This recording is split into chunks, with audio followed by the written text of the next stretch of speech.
What's going on, guys? Rob Ferretti here, and I don't really like screwing things up. And I like to think of myself as a pretty smart guy, and I've seen every which way people trying to scam me in my life, right? And like doing business, you're subject to getting screwed. But this one caught me off guard. So here's what happens, and the reason I'm sharing this with you is because this is now becoming more and more apparent, and other smart people are also falling for this. So I got tricked by a phishing scam, not like phishing like this, phishing where they send you an email, suggest something is going to transpire, and somehow they're able to manipulate you and screw you. So here it is. We've got the Jason Kelsey podcast. I think it's called New Heights Podcast. And they sent me an email. It's newheightsmanagement something at gmail.com, which, again, a little bit off. Like, this is one of those things. A lot of times you get something, you'll get it from at newheights.com or something like that, or at newheightsmanagement.com. Whatever it is, you go to the website and it all makes sense. But a lot of people do tend to use Gmail addresses and stuff like that, so it's not too far-fetched, right? I got an offer, and this is all standard stuff, right? Hey, we like your Facebook stuff. We'd like to have you on the podcast. We're willing to pay you $5,000, and we'll pay it in advance, et cetera, et cetera. None of that is like flags, right? It initially read as fishy, and I'm like, why would New Heights? It's not really a car thing. They're more of a sports-oriented thing. Like, it doesn't really matter. I've done lots of podcasts. People have paid me to go on podcasts. The numbers are right. I don't think that it's something that would raise tremendous flags, but I went cautiously into it. So, and they also gave a lot of information in the email, significantly more information than most scammers do. Most scammers usually put like very little details, and like, we want to give you $30,000 to post a video tomorrow, and just send us your bank details and your social security number and the passwords to your accounts, and we'll send you that money right away. That's also like not believable. That makes a lot more sense. Here, they said, we're going to schedule a call. I had one or two emails. I said, that's fine. They had me pick dates. I was like, all right, I can do this date or this date. And then the call came on. So they wanted to do a Zoom call to discuss it beforehand. And I was like, all right, everything seems to line up. I try to be the better guy, right? Like, I don't want to be the guy with the prejudice. So this guy comes on this Zoom call. He's right on time. Like, hey, what's up? And even the Zoom thing, I didn't want to click on the Zoom link. I went to zoom.com, logged in, and then used the meeting ID and the password to get into the Zoom instead of clicking the link, just in case it was at all sketchy. I had like the little spidey sense, because I'm like, it just didn't fit right.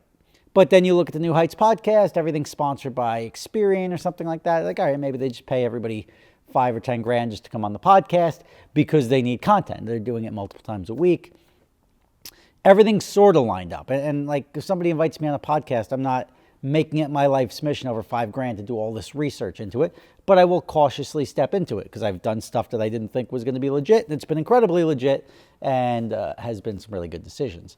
So I'm on the Zoom call, and he's like, all right, let's just go into your Facebook and log into your account. And I'm like, I'm already logged into my Facebook.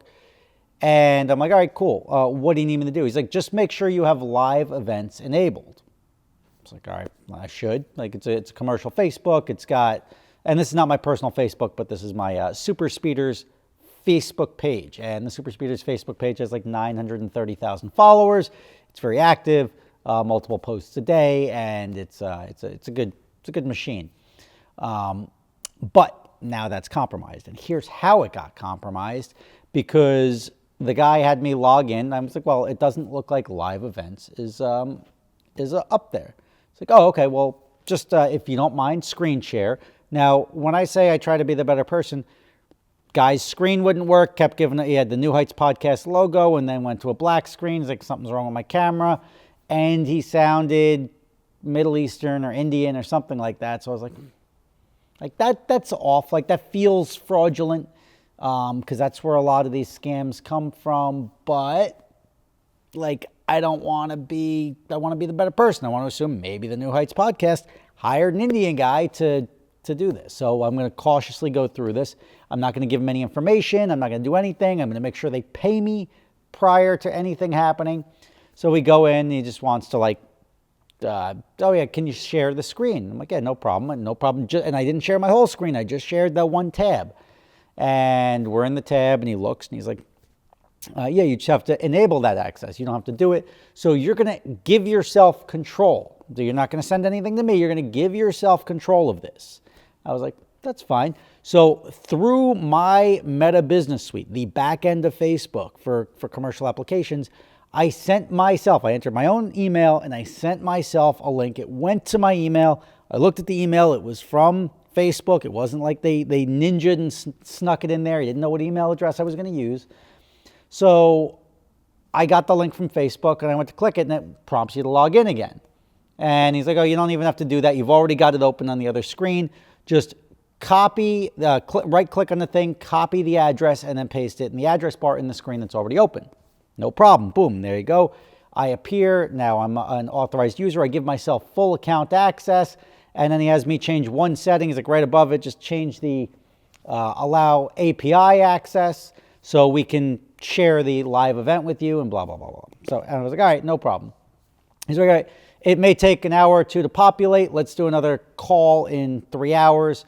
We'll send you over your payment and we'll get this going. Now, this is where I was like, all right, yeah, no problem. I'll talk to you in a couple hours. But it just, something didn't feel right. So I reached out to Jelly Smack. Jelly Smack is who I use for Facebook, my account management.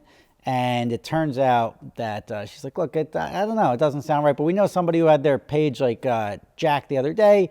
So let me reach out to the tech team. She's like, all right, undo whatever you did. It's been an issue. I'm like, all right, like I'll go undo it. But by this point in time, it was essentially too late. I'm still waiting for this guy to do this other Zoom. And this is like literally right after I stopped clicking with this guy. I'm like, he didn't have access to anything. He couldn't have seen anything. Like just knowing what my account number isn't going to get you in anywhere. I've only authorized myself. How can he take over the account? So I'm like in my Facebook business suite and I'm watching and I start seeing these other users pop up and I'm like, that's not good. So let me try to get them out, but they've already disabled my control to only be able to watch. And I'm like, yeah, and this is how it goes. So I had a couple of accounts pop up, then I lost my access to it. And then you realize how bad Facebook is because then I'm like, all right, who do I call? Like my account's been compromised. And I tried to do the account's been compromised before they were able to effectively like kick me out of my own account. And it had me reset my password. And I'm like, it doesn't give me a nuclear option. Now, Facebook should have a nuclear option. If you are the guy who created the account and you own the account, you should have a nuclear button that EMP, like get everybody out of here. I'm the only person that's linked to this account that should be here. I'll reauthorize anyone I want, but I want to EMP that crap and get everybody out. They don't have that. Then I lost my access probably an hour or two later. I have got all these guys' emails, addresses that are popping up and putting new accounts. And what am I going to do? Like, screw you. You're ruining my, like Facebook will undo it as they should. It's their responsibility. But like, I didn't want to, like getting angry gets me what? I went down to Sebring. I watched my buddy race. And I enjoyed my weekend. And I let the people at Jelly Smack know, like, hey, fix this. I went on my Instagram, like, hey, my Facebook was hacked, if anyone knows how to get in. So then you get every scammer, between $5,000 and $35,000 to get you back into your account. I'm like, you just keep waiting there, pal. And I don't know what the end goal is because I didn't get anything from these guys, like a ransom note or anything like that yet. I don't know what the actual hijack is for, and we'll probably have it undone by then. But I'm not looking for sympathy. I'm just looking to educate other people because this happened to me and I didn't give anyone access to my account. I didn't add any authorized users. This is just me inside of Facebook. I don't know where I went wrong. You guys can post up in the comments what I did that would have given them access to something that they shouldn't have had access to. It must have been something where I copied and pasted that link and somebody would screen share and blah, blah, blah, blah, blah. And even then, I used that to get back in the account. Or maybe I didn't, right? Maybe they used that to get back in the account while I was already in my account logged in, versus me logging in and using that one-time link that Facebook sent me? I don't know. But it happened, I just saw an email from Jelly Smack today that 6 other creators got bit by the same scam. So, and it's like, that's a lot. Like, I don't know how many are on the platform, but for 6 people to cautiously go into stuff, they're hijacking you through your own stuff. And I don't know how that's possible, but I'm sure in the comment section, you guys will figure it out. But it has something to do with enabling live events. They figured out there's a backdoor into your Facebook channel from there. And this only works, I would assume, on business accounts. But that sucks. It's not like I clicked something, I downloaded malware, they had my password, they didn't have any of that. But they were able to sneak in and manipulate Facebook somehow and then add the user. So Facebook is obviously going to be dealing with this on a much grander scale. I can't be the first guy that this has happened to. Clearly, I'm not the last because 6 more people from the platform got bit in just this platform. And I don't know if it's targeted at Jelly Smack, which is a bigger company, or it's targeted just anyone who'll fall for it.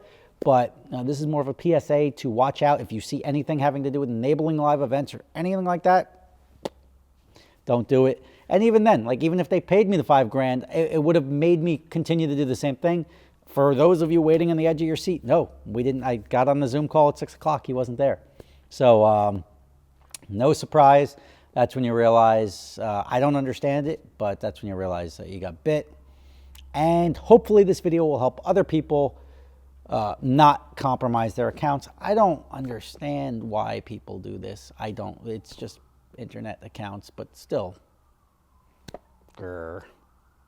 So hopefully if this prevents one person from dealing with this, that's great. Facebook support is pretty terrible when it comes to dealing with this. The Facebook backend I personally don't like, but you'll have like 6 different accounts. I'm like, well, which number am I supposed to try to like realize? Like, is it the ad account? Is it this? Is it this? Is it this? So that's why I'm happy to be partnered with Jelly Smack, because that allows them to deal with this and not me, even though it's technically my screw up. And I don't think there's any like button that you should have in your own account that should be able to grant other people access, or that they should be able to manipulate to get into your account and then kick you out. I think as the owner of the account, you should forever be the owner of the account unless you transfer ownership through Facebook. Like I'm selling my account. Nobody should ever kick the owner off. The owner should be the only person to take themselves off. That's what I got. Rob Ferretti, thank you for watching. More to come. It's obviously not a car video. It's obviously got nothing to do with that. It's just a PSA. More videos to come. My travel is wrapping up soon. I'm going to Florida tomorrow, going down to ECD to test out a new product of theirs, so I'll bring you that video as well. See you next time. Be safe digitally.